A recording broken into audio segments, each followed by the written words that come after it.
Okay, hello everyone. So my name's Howie. This talk is about Scala build tools. Um, so about myself, for those of you who don't know me, I've been involved in a lot of open source Scala projects. So things like Ammonite, Mill, JSON library, file system library, all that.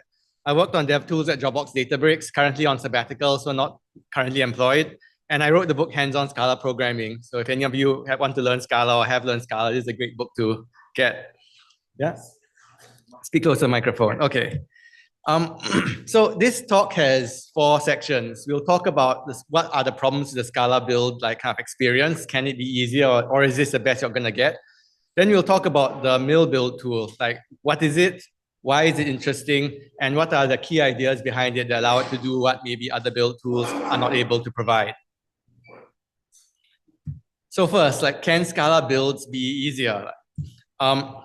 I think the biggest problem with SBT is it is not easy enough to use. So it can be fast if used correctly. It can have good IDs if used correctly. It can be extended to do everything you want if used correctly. But the if used correctly part is maybe the biggest question mark. Like it doesn't matter how fast SBT can be if you cannot make it fast. It doesn't matter how flexible SBT can be if you cannot make SBT do what you want it to do. I feel that's a common experience, like maintaining SBT builds. I've done it for open source projects or proprietary projects. And it's always surprisingly challenging to do very simple things using SBT. Scala CLI is great, but it only really works for smaller projects that don't need that much customizability, like single module, maybe a test suite, and that's the max you can get. Like you won't be able to have custom source generators, custom artifact deployments and all that. So in any bigger project, people often end up with SBT, and I think most of the Scala community uses SBT with small fraction using things like Bazel, Gradle, or other build tools, and Mill. So let's go through some examples. Just running SBT is surprisingly difficult. Like most command line tools, you run like full bar at the command line, it does what you want. SBT, you need to make sure you go into the shell, make sure you run stuff in the shell, you need to make sure you reload the shell, you might exit the shell by Control-C to interrupt your test, and you go back in the shell. And there's this small dance you need to do with SBT to make it work. And it's not difficult, but it's something that takes away your attention from what you actually want to do, which is your actual code. And like if you do it wrong, you don't get the error. You do it wrong, everything just gets slow and you might not even notice until you spend the whole hour or whole afternoon waiting for SBT to run and compile your code. So that's not a great experience, even though SBT in theory could be fast. One thing I bumped into recently was parallelizing tests in SBT. So all these configuration keys on the right interact in quite subtle ways to control how you parallelize tests. For example, we turn on parallel execution to true, but you're using fork equals true, then your test will not get parallelized. You need to also set test fork parallel equals true, but you also might need to set concurrence restrictions equals true, but not the normal test limit, but the fork test limit. And it's quite, I just want to parallelize my test, but it turns out to be very difficult. Like for me, I took 2 hours, I had to ask for help on Discord because I just couldn't figure out the damn thing, how to parallelize my test in SPT project. And like, the test grouping also works. It also can make your test run a lot slower if you use it wrongly. How you use it correctly or wrongly is not very well documented. So you better make sure you know what you're doing and no one's going to tell you. The IDE support SBT is also worth mentioning. So let me open up an example project. So we're not this one. So over here, I have the Gatling code base. So who knows what Gatling is in Scala? Is this open source load testing framework? I think they started a company around it trying to commercialize. But it's like a medium-sized Scala project built using SBT, about 24 sub-projects in the build file you can see on the right here, and maybe 100K lines of Scala code, so quite a meaty project. So in any Scala project, you expect to be able to open up any file and jump to definition to see what the things do. So for example, let's open up a random file like Reddit DSL. I have no idea what this is. I see this Redis feed builder thing. I don't know what it is. I can jump to it. I see this, for example, find bugs non-null. I can jump to it, see its documentation. And this is experience you expect in any Scala project. You see something, not even Scala, but Java, Kotlin. You see something, you jump, learn more. There's no documentation, no problem. Your IDE can help you explore and tell you what you need to know. But if you open up your SBT build, like here, some things you can jump to. For example, Gatling module, you can jump, see it's a helper around this project, enable plugins, disable plugins logic. Gatling module settings, you can see it's a helper. It does tell you some information. But some things like, for example, library dependencies. You jump to this, you get nothing. You can't get stubs, which give you a type signature. If you set up the sources correctly, you can also get the source code. But I'm not sure if this will work now, but we'll see. But let's say you get the source code, right? I know where the source code is. It's on GitHub. So let's go to keys. There's this file called keys.scala on the SBT repository. And let's say go to library dependencies here.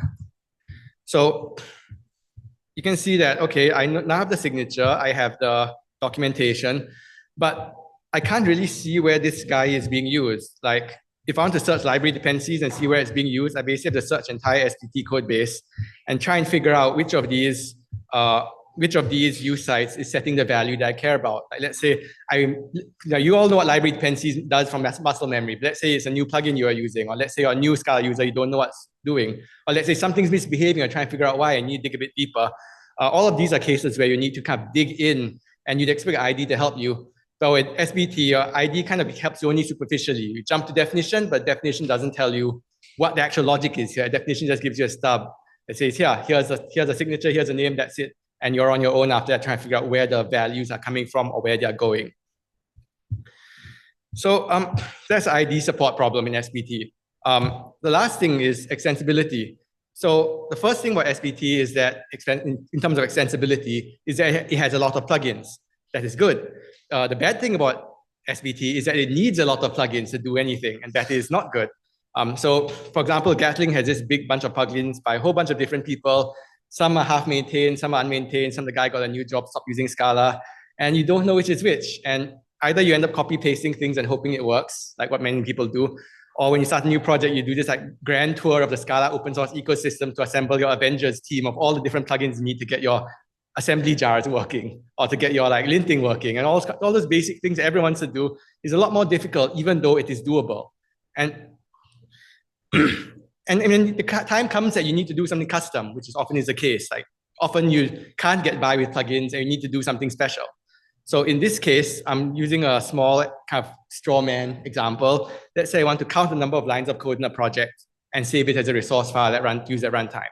So this is contrived, this is arbitrary, but this is no less arbitrary than the other arbitrary things you have to do in real projects, right? Maybe you have a custom bill of materials format you need to deploy in production for security scanning. Maybe you have a custom deployment artifact format you need to build. Maybe one team wants a linter, but the other team doesn't want to use a linter yet. You need to make that all work together. So all of these are real requirements that people need to do. And SBT, even a simple thing like counting lines of code can be surprisingly tricky. I showed you the code on the right. It's not rocket science, like many of you probably have done it before. I have done it before. But when you look at the actual build logic here, the build logic is totally trivial. You have the documentation string. I map, read lines, sum them up. I write it to a file. That's easy. And any of you should be able to write this in about 30 seconds without any mistakes. But it's the rest of the SBT config that is a part that you'll probably be fumbling around with, or copy pasting stuff from Stack Overflow, or asking ChatGPT and getting it wrong. Things like, do you use task value, or do you use do you not use task value, or do you use dynamic task? Do you use compile and unmanaged sources, or do you just use unmanaged sources without the compile prefix? And all these things are solvable, but they are a lot trickier than you'd expect, given this requirement should be a 30-second implementation. And as the requirement grows, the overhead of trying to fit your logic into SBT grows correspondingly. So here is a bit tricky, can be done for a totally trivial customization. If you have a non-trivial customization that maybe takes a week to implement some custom pipeline, integrating SBT actually can be quite a big lift. You actually need to go onto your weekly roadmap and so on. So I guess the common themes of this is that SBT can always do what you want it to do, but you may not always be able to get SBT to do what you need it to do. So SBT can be fast, SBT can be configured, SBT can have all the plugins or custom logic necessary. And you can always eventually find out what you want by digging hard enough, but it's a lot more challenging than you'd expect for even just trivial customizations or even trivial project that needs a linter and an auto formatter and an assembly jar deployment. So that's the problem with SBT, the kind of ease of use, more so than any other problem in the project. So let's talk about the mill build tool. So Mill is an open source JVM build tool. It's been around a while. 2017 is 8 years from that ago. So it's been around for quite a while. Maybe many of the older many of the projects that you guys have at work now. Originally targeted Scala, now also targets other languages. It supports Java, Kotlin for its first-class languages. So everything from like error-prone Java lint, Palantir Java format, KT format, KT lint, all that is supported. In addition to what you'd expect from like Scala format, Scala fix, and all the Scala tooling integrations. It mostly does the same things as existing build tools, but aims to be better in the ways we mentioned earlier. In terms of usage, it's used quite widely, although it's not dominant. So all of you use Corsair transitively. It's a dependency resolver. Most of you have probably touched Scala CLI. It's built using Mill. Some of you may have worked on Chisel or other related hardware-related projects. For some reason, those all end up using Mill. And of course, all my projects like the MNight REPL and OSLib, Parse are all built using Mill. So that's kind of a short summary of what Mill is. A Mill build looks something like this. So it's Scala code. You have a package, you have imports, you have an object extend Scala module, you define things like the version of Scala, the dependencies, maybe you have a nested test suite object. And in Mill, these objects become your modules. So the foo object means that in your foo folder, there's your submodule. In your foo/test folder, there's your test module. And these methods are the way you configure your Mill build. So in this tiny example build, you have foo.compile, foo.run, foo.test, foo.assembly. You can run the assembly later. That's convenient. You don't need a plugin for that. But basically all the same things you'd expect in any build tool. So nothing here is particularly special. Over here is the example HTTP4S build. And I can show it to you live, this one.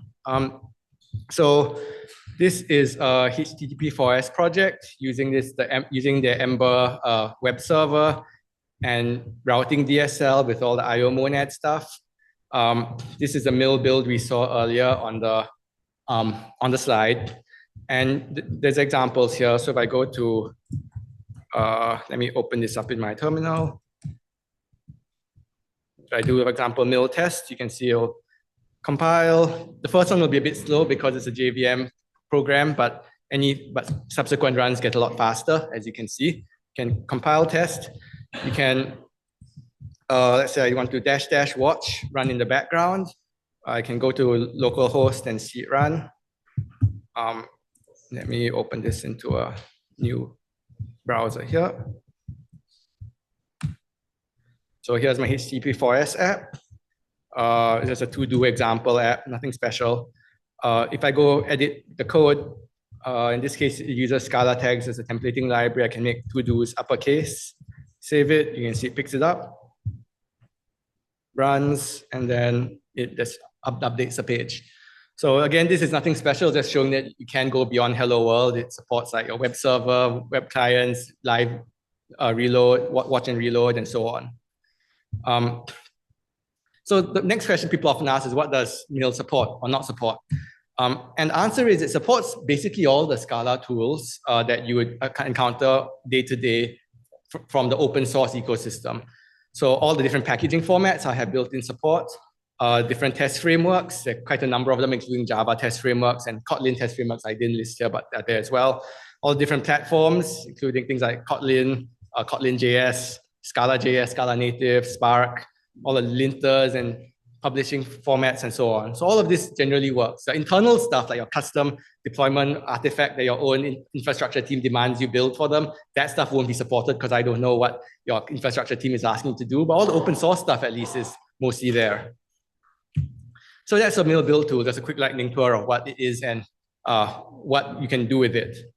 So why is Mill interesting, right? Like if Mill just does all the things you can do with Maven, SPT, Gradle, Bazel, why do you care about Mill? And I think it basically comes down to ease of use again. And Mill does all the things that SPT does, but easier. And we'll go through them in turn. So first, in terms of performance, we use a Gatling code base as a kind of a case study here. So Gatling, 80K lines of code, 800 files, meaty project. Just as a proof of concept, we ported the build from SPT, which is what they use in open source. We translated it to Mill in a few hours as manually. We saw the code was quite similar to SPT build. And we got it complete enough that all the tests pass on both. So it's just a manual translation to Mill and everything works. as a first approximation.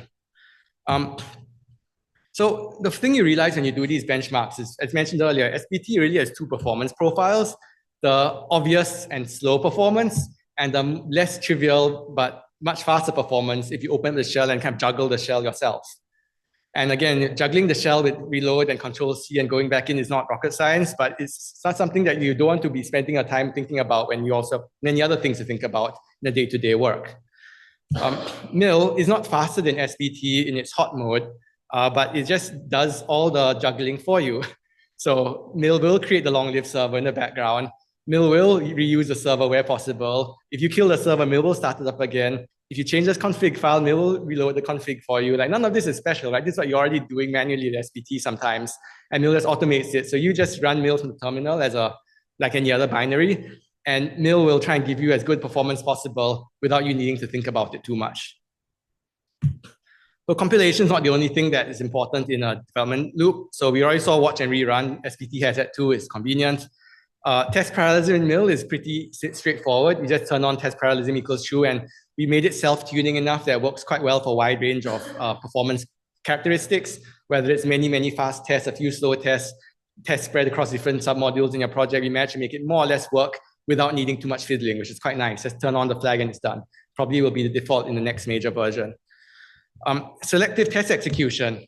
This is something that comes from like the Basel world, where you can say, hey, check out main, take a snapshot, check out your pull request branch, what changed or what's affected by the change code, and not just directly affected, but transitively affected. So for example, I can ask MIL to give me the tree of affected tasks, and I can say that, hey, okay, because you touched this example Scala web, this to-do HTTP4S source folder, that is this test repo source root, which therefore invalidates test repo root, which therefore invalidates resources, which therefore invalidates test.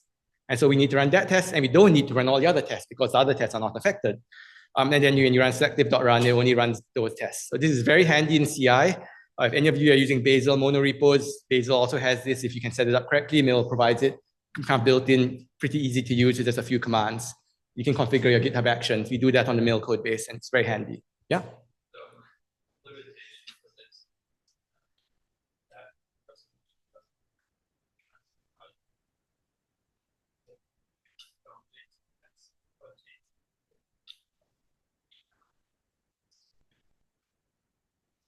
It should. If it's not, then that's a problem. Yeah.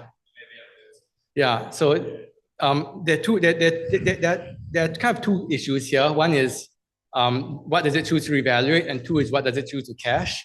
I think for compiler plugins, there are issues with the Scala incremental compiler not invalidating as aggressively. So that is, for compilation at least, that's a bit out of our control. That's a Scala compiler or Zinc being, I guess, not conservative enough. Yeah, but for most things, it should work. Yeah. Yeah, if you're not sure what is going to get run, just run resolve, selective.resolve tree will tell you what it will run. And whether those things behave correctly, that's up to the individual implementations, which mostly work, but not 100%. Another interesting thing that MIL does is incremental assembly jars. So building big assembly jars at like 200 megabytes for Spark Submit can be slow. It takes 20-something seconds, maybe. Updating a big assembly jar can be very fast because assembly jars are zips, and you can update zips very quickly. Just open up the zip without unpacking it, take out the files that you don't want anymore, put in the new files, and that's your new zip.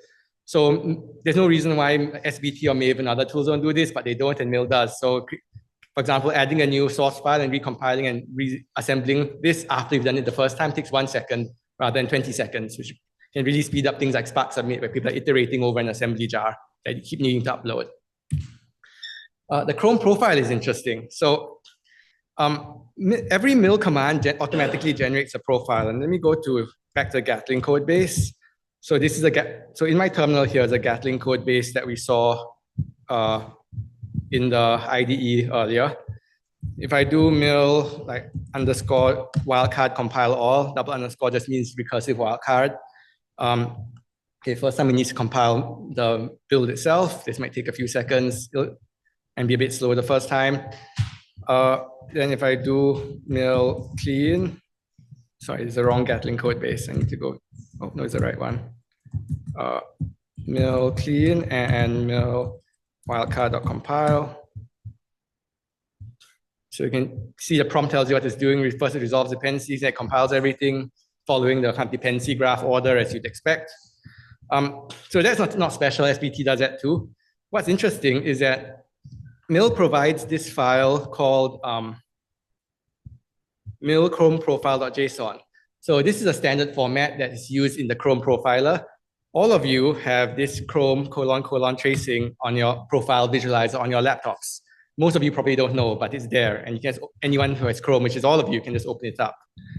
So I can just take this file, even if the build is not completed and I'm still waiting if I can drop it in, and you immediately get a nice profile of where the time is going. So earlier we saw it took 20-something seconds to compile the whole Gatling code base. Well, this is where my 20-something seconds is going. I can see where my CPU is being used effectively. I can see where I'm bottlenecked. I can see where all these tests are depending on the core Gatling core test compile. And do you really need to wait for the entire core test suite to compile before starting compiling HTTP test suite? Or is it to do refactor that a bit to move the HTTP test earlier so you can finish the whole compile faster?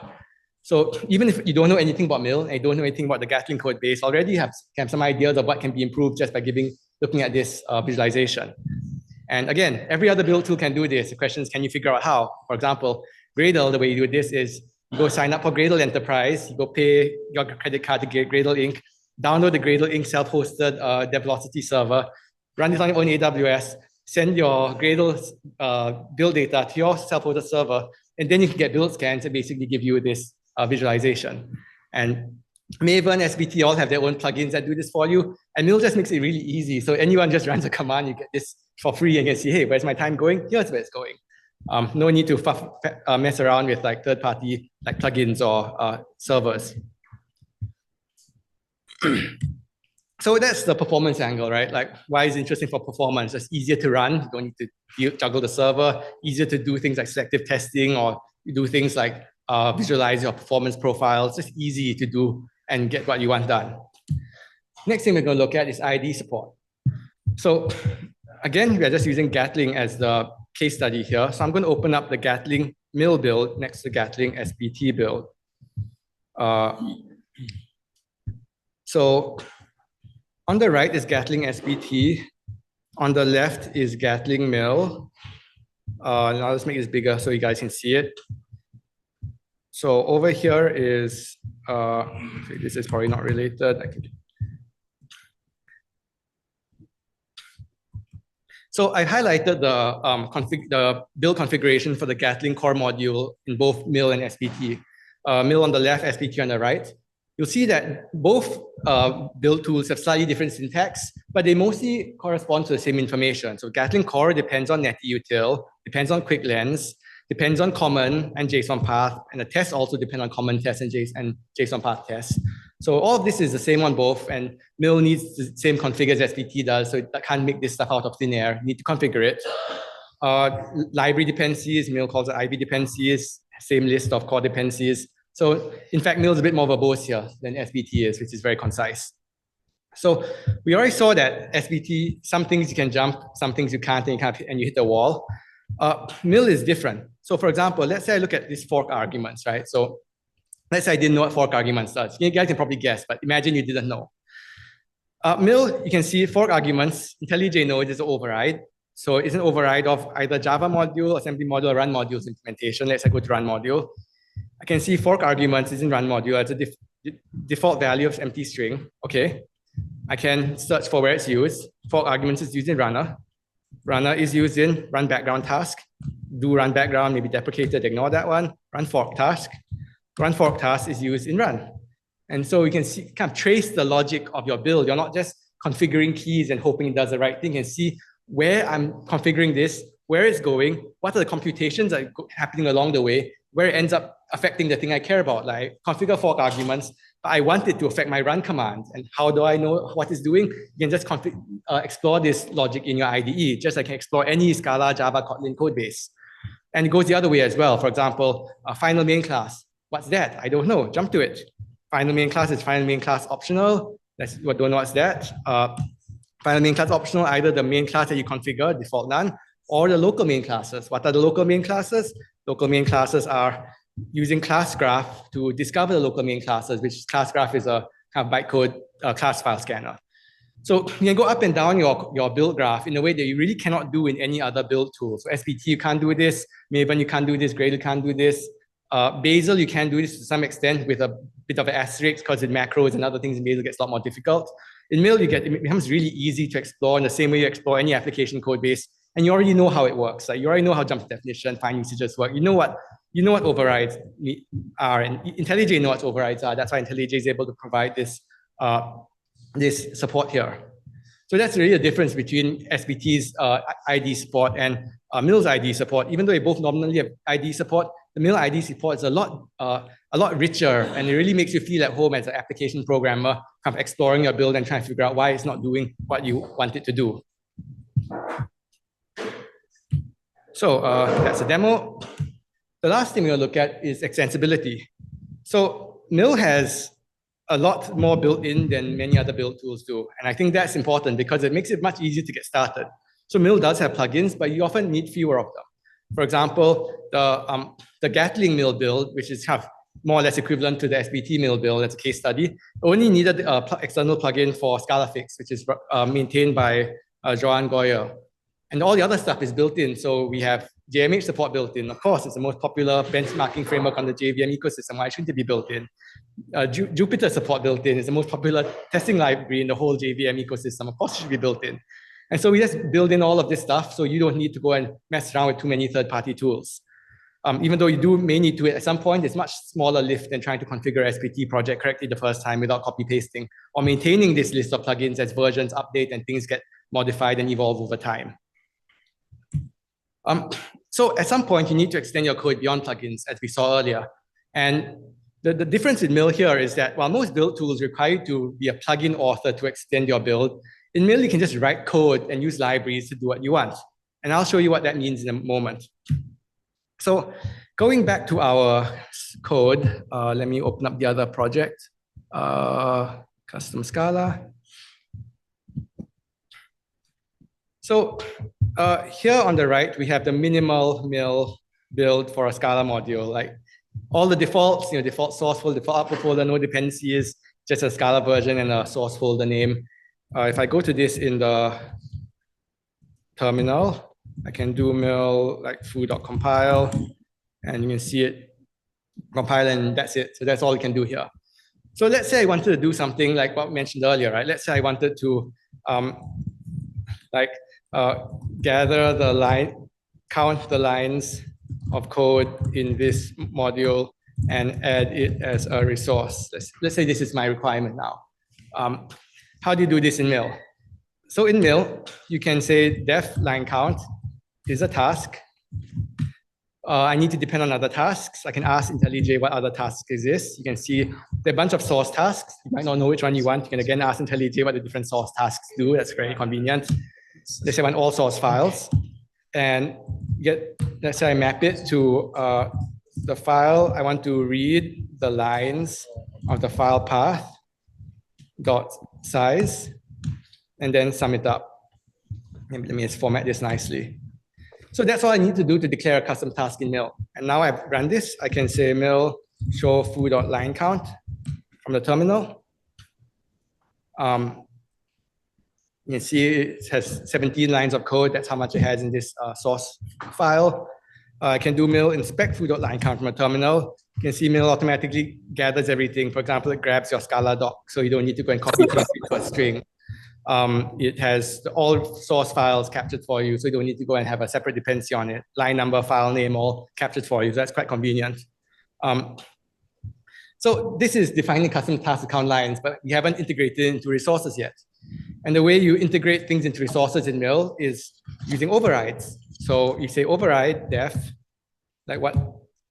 Let's say what do you want to override? Well, Mill has a bunch of tasks. Again, you can ask what the different tasks are, whether source jar, doc resources, compile resources. In this case, I just want the normal resources.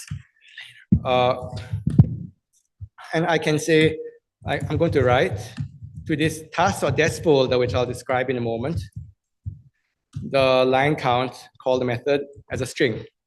And then I'm going to append a reference to the task.desk folder. So somebody may be asking, what's this task.desc thing? Well, in Mill, every task gets its own folder on disk to write stuff to. So what's one of the big problems with reading and writing to disk? It's a global side effect. I may stomp over your files, you may delete my files, you may erase writing files to disk, all sorts of problems because of this global mutable file system. Well, in Mill, we say all of you, every task is a separate folder. So which means that this global mutable file system becomes a local mutable file system, effectively. And if you follow the convention, which is you only write stuff to your own folder and don't mutate other people's folders, this global mutable to local mutable will actually become the local immutable file system. Your files become like immutable values that you don't need to worry about race conditions, don't need to worry about collisions, don't need to worry about coming up with names of where to put them, because they'll always be put in the same place according to the name of the task. That's what this task.desc folder is. So once I've done this, so I've overridden resources, I add super resources to the reference to the new destination folder. I can do mill show foo.resources. Over here, you'll see that I have my normal foo/resources folder. That is a super. All of you already know what super does because you learned in Java 101 15 years ago. And you have this out/foo/resources.desc folder. This is the task.desc folder we mentioned earlier. So every task is a separate one. They will never collide. I can see what's in this out foo/resources.desc. There's my line count.txt. You can see contains 17. I can do mill foo.run. And the runtime code will then be able to read the line count at runtime as a resource. In this case, it's just a small example Java program that users get class over the resources stream and is able to get my line count at runtime. So again, this is a kind of synthetic, contrived example, but it just shows how easy it is in Mill to just customize it what we want with full ID support, full type checking, normal Scala code, so no colon equals, no weird like dot task value. You're just writing methods, you wrap each method in the task and you call other methods. And you write Scala doc, and that's what becomes your Mill build graph. So let's take this one step further. Let's say I want, instead of a line count text file, I want a HTML file. Let's say I want to pre-render some HTML to improve performance at runtime for like some static web server. Not unreasonable. How do I do that? Well, Mill doesn't come bundled with any HTML templating engine. You try and do this, it'll yell at you and say that it doesn't exist. But what Mill does let you do is lets you import these libraries kind of on the fly in your build file. So I can start to import my Li Haoyi Scala tags 0.12.0 in my IDE. I can reload it in IntelliJ, or equivalently, I can run it here. The console is waiting for IntelliJ. Okay, so now if IntelliJ is reloaded, you can see it's now recognized. I can jump to it. I can show it in my IntelliJ external libraries. And I can start using it. For example, def HTML snippet equals a task. Let's say a div h1 like line count and a paragraph line count as a string. And if I put my HTML snippet here instead of the raw line count, and I do foo.run, oops, I need to call render because I need to make a serializable, JSON serializable value. You see that I'm now pre-rendering HTML at build time to make available at runtime using third-party libraries like Scala tags, as well as custom logic like this, source files, .map, readline, size, sum. You can see the file on disk.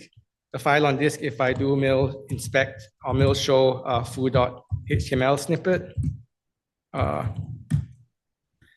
you can see if I go to like out foo HTML snippet.json, you can see my HTML being pre-rendered and cached in this JSON file. All that's done automatically for you. So you just write your build logic in your code and you get the build pipeline just like that.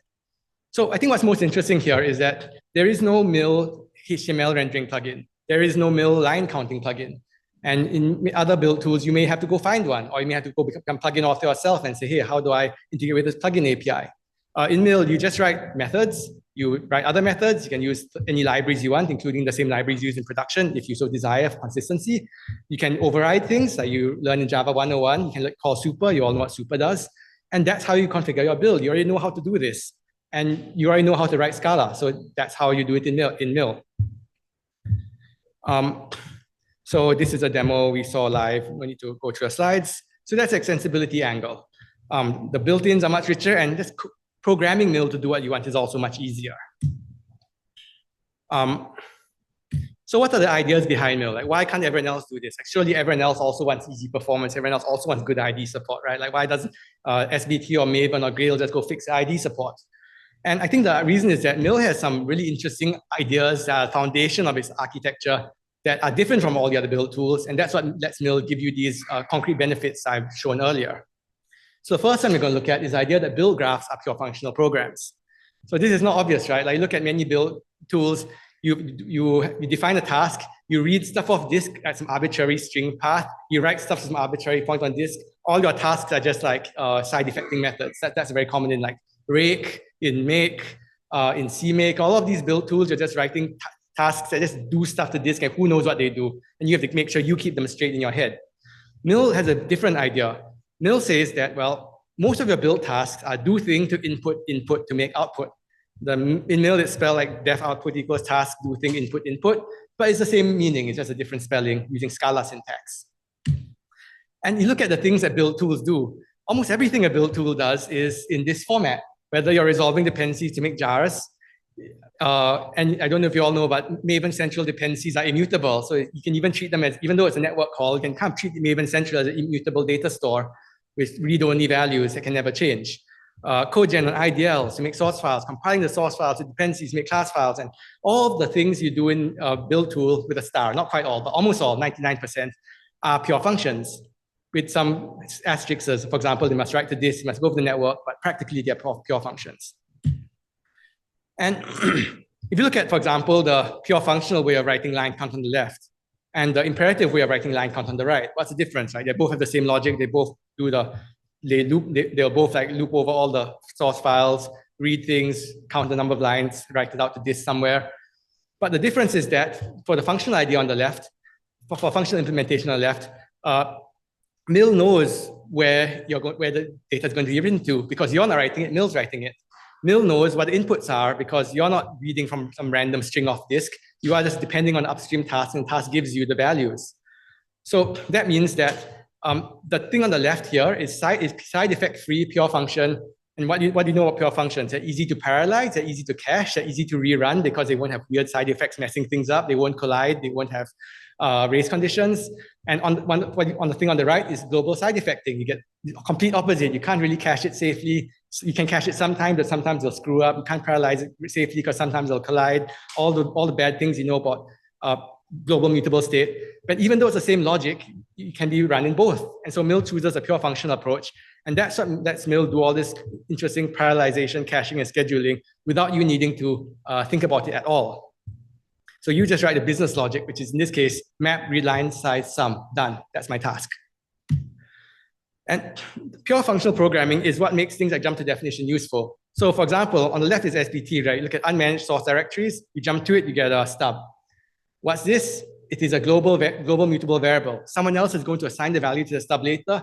Someone else is going to read the value from the stub later. But when you jump to it, you just get the stub. You don't know who's assigning, who's reading. It's just, there's nothing there. It's just a global mutable variable. On the right, for Mill through the all source files, the syntax is a bit different, but that's not the interesting part. The interesting part is when you jump to all source files, you get implementation because it's not a global mutable variable, it's a pure function. You jump to it, there's implementation. You see all sources, you can jump to it. You can see sources, jump to it. You don't know what find source files, you can jump to it. And the fact that Mill works with pure functions is what makes ID support really useful. Whereas, for example, in big Java projects, you jump to global variables, it tells you nothing. In Scala pure functional projects, you jump to definitions, it always tells you what the value is being computed from, and that's what makes it very valuable. So that's the first idea, build graphs are pure functions. The second thing is object-oriented build definitions. Like who here loves OOP, object-oriented programming, Java 101? Not many people love it. Well, here's some reason to love it. So when I say object full extends Java module, this is really a Scala object. It's not some special pseudocode syntax. Like it's really a Scala object. This is really a Scala abstract class or trait or whatever you call it. These are normal Scala imports. And so this is really just Scala object-oriented code. And when you inherit a class in an object, you inherit its methods. You learned that 15 years ago in Java 101, these methods call each other. And in Mill, the method calls become the task dependencies. The method call graph becomes the task build graph. So when you add, for example, a new task or new method that calls another task upstream, when you override the task and call super and also call your new task you added 5 minutes ago, you already know how all this affects your build graph because these are just method calls and you know what override, super, and method calls look like. And once we have this build graph, Mill can then do interesting things. For example, Mill can parallelize compile and line count automatically because Mill knows that they don't depend on each other. You don't need to tell Mill, Mill can do that for you. Mill knows that assembly needs both of them to finish first, so Mill can schedule that appropriately later. Mill can assign every task place on disk. This is what I mentioned earlier with the .destination folder. So foo.line count doesn't write any files itself. It gets a line count.json file. Foo.compile gets a foo compile.json file for its metadata and compile.des, which is a destination folder. And these will never collide. So foo assembly gets its own assembly.json, own foo assembly.des, and they'll never kind of muck over each other on the file system. Lastly, when you do invalidation, for example, let's say you touch the resource folder. Well, the resource folder, original resource folder is now super resources because we overrode it. And Mill can just do a breadth first search and see, okay, resources change, foo assembly change. I need to regenerate the assembly. Mill knows where the assembly files are because Mill controls that path. So Mill knows what to delete and where to put the new files it recreated. And Mill also knows that compile and line count do not need to be recreated because they are not downstream of foo super resources. And Mill also knows where to get the data off disk because it's cached by Mill at the standard path foo line count.json, foo compile.json, compile.des. So what's most interesting about this part is there's no code here related to parallelism or caching at all, or dependency tracking or graph building or other things like that. You just write your build logic, which is counting the lines of code in the source files, writing a file and adding it to your resource path by a ++, and Mill handles everything else. You don't need to write threads, you don't need to write executors, semaphores, locks, async. You don't need to write cache and validation algorithms, write your own cache on disk, put stuff on Redis or in your own database, calculate cache keys. You don't need to go register your depends-ons or your file inputs, file outputs for each task. Mill does all of that for you, and you just write your build logic, more or less pure build logic, and Mill handles all the build tool stuff. So that's all build definitions. The last thing we're going to talk about is the idea of a direct style DSL. So both Mill and SBT are Scala, but the Mill Scala on the left looks a lot more like the Scala you write every day than SBT Scala on the right. You don't normally use lazy val, task key, colon equals in your day-to-day code. You write objects, class, superclasses, and defs, and method calls. So that's what Mill does. And one way I look at this is that SBT is really a two-stage program.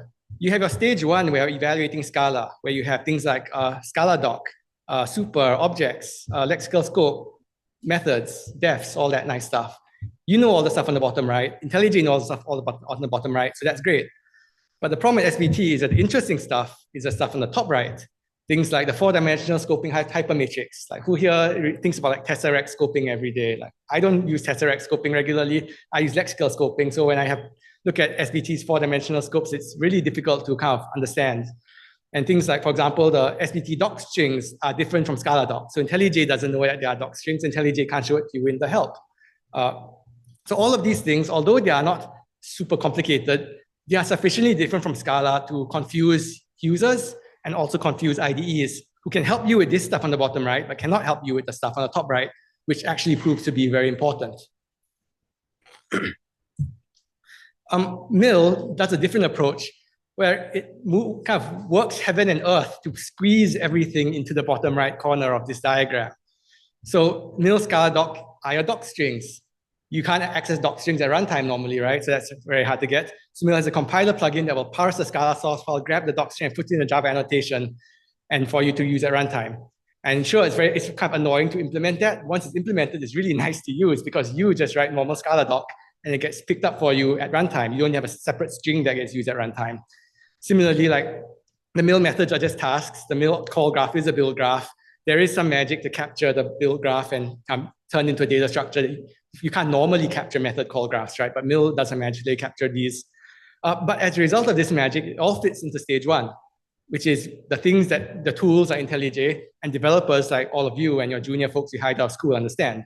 Everyone understands inheritance, everyone understands super and overrides, everyone understands lexical scope, and that's what Mill needs from you. So you don't need to really learn much to use Mill.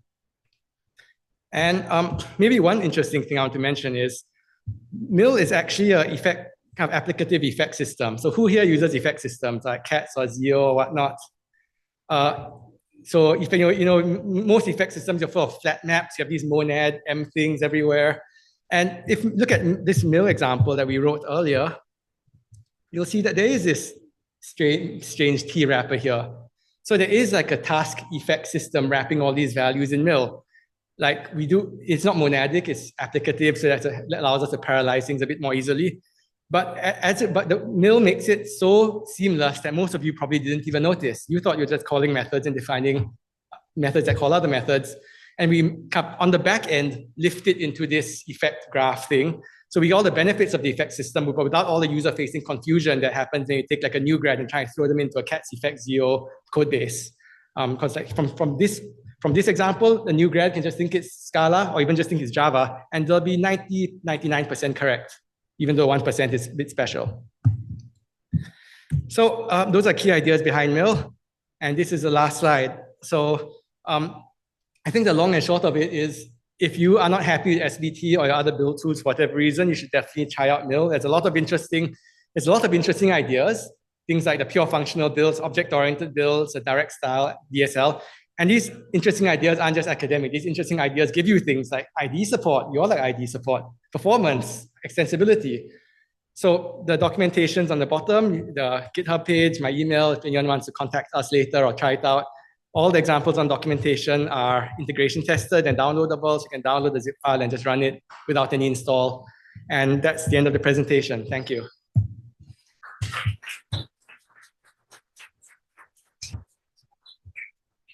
Any questions?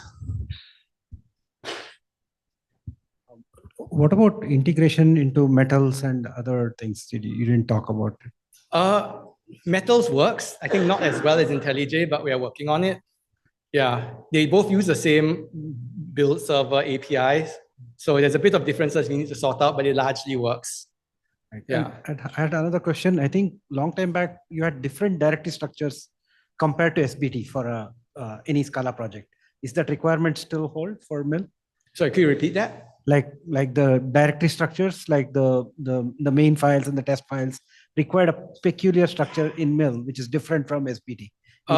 Is that still? It is optional. If you change the Scala module to SBT module, it will then require the SBT format. Got it. And the same for Java, we use the lightweight format, but if you use Maven module, it uses the Maven full format. Got it. So the examples for migration will all use the kind of these shims. Got it. Yeah. Any other questions? Any other questions? Over here. A question about dependency analysis. So I saw that there is a basic built-in dependency analysis, like dependency graph. How about finding unused dependencies or used but not explicitly defined dependencies, like plugins? Well, I think Maven dependency plugin or SBT explicit dependency plugin functionality. Is there anything built in or maybe plugins for this? There's nothing built in. I believe there is a Scala compiler plugin that does this, and it can be used from mill like any other Scala compiler plugin.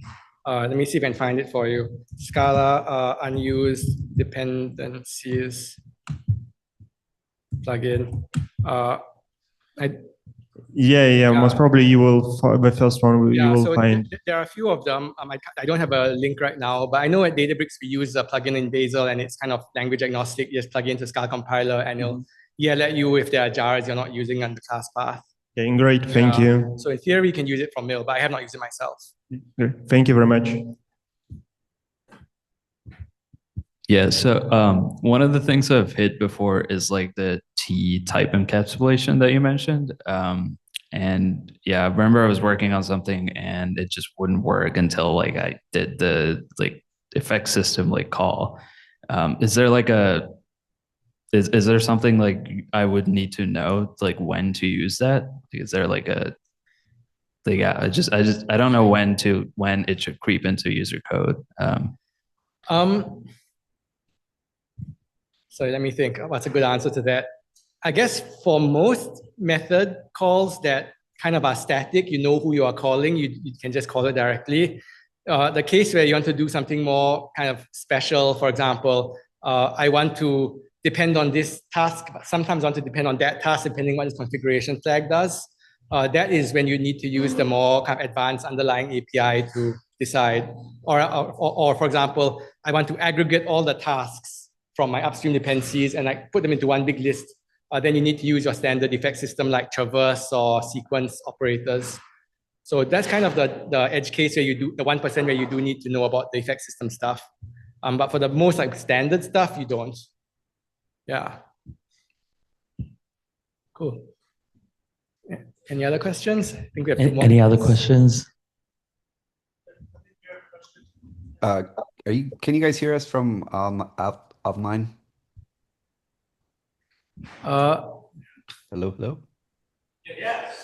Yes, we hear you.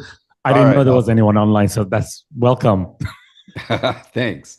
I'm wondering about polyglot support. I know it's experimental. Is there a plan to handle non-JVM languages in a hermetic way, kind of like Bazel or Buck 2? There is a plan to handle non-JVM languages. So right now, if you look at the doc site, we have Python, JavaScript, Android. Mill's sandboxing is kind of best effort, so it will never be as hermetic as Bazel or Buck 2. So if you have like 1,000 engineers contributing in code base and you need to stop them from screwing things up for the other 999, Bazel is a very good tool. So Mill is probably meant for like maybe a few hundred engineers where you don't need to worry so much about the hermeticity. In terms of cross-language support, it's a work in progress. So the Scala support took a few years to build out. Java and Kotlin are very similar to Scala, so that was faster. But Python, JavaScript, Android are their own like deep rabbit holes of ecosystem. So that will take a lot of time to become non-experimental. We do have some examples. If you look at this multi-language build example, we have a Python module used by a Java backend server that serves a JavaScript frontend, React frontend, kind of, integrated in the same build tool with Python dependencies, with Java dependencies, with React dependencies bundled in this helper trait. So you can use it. It's experimental, so there will be sharp edges. And there are people working on trying to make it better, but it will take some time.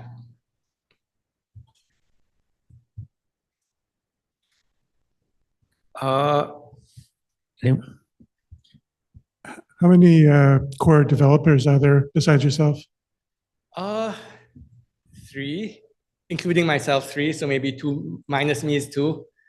Yeah. Does that include Joan from our speaker from last time? Not including Joan. No, okay. He has commit access, but he hasn't done much recently. Okay. So I have gone without touching the project for I think 2 years at maximum, and the other guys have kept it afloat with updates and maintenance. So I'm reasonably confident it won't disappear, at least for me. Like when I was at Databricks with new kids, like I didn't touch Mill for I think 24 months at the longest. Yeah. Any other questions? Over there in the corner? I think this is probably the last one. Do you have any options for projects where Mill init, like SBT projects for migration, where Mill init completely fails, like doesn't generate anything? Like, is there any alternative in that case? Mill init. So Mill can import SBT Maven Gradle projects. There's instructions somewhere here on the how to auto migrate. It is best effort. It probably will not completely fail. It also probably will never completely succeed. It will always get the easy things right, like all the boilerplate around dependencies, third-party dependencies, internal dependencies, JVM flags, and so on. It will never get the fancier things right, like the plugins. It will not know how to convert like some Maven template plugin to your Mill, like Scala text template engine. So it'll always get you like 80%, and then the other 80% you have to do yourself. That's kind of the expectation here. Yeah, just in our case, it completely failed, like didn't generate anything. So well, file a ticket. I haven't heard about that. Okay. Yeah, like, okay. I think we're Great. done at time. Yeah. Thank you so much, Howie, for doing your presentation tonight. I'm visiting the Bay Area. Please visit the Bay Area and our meetup again.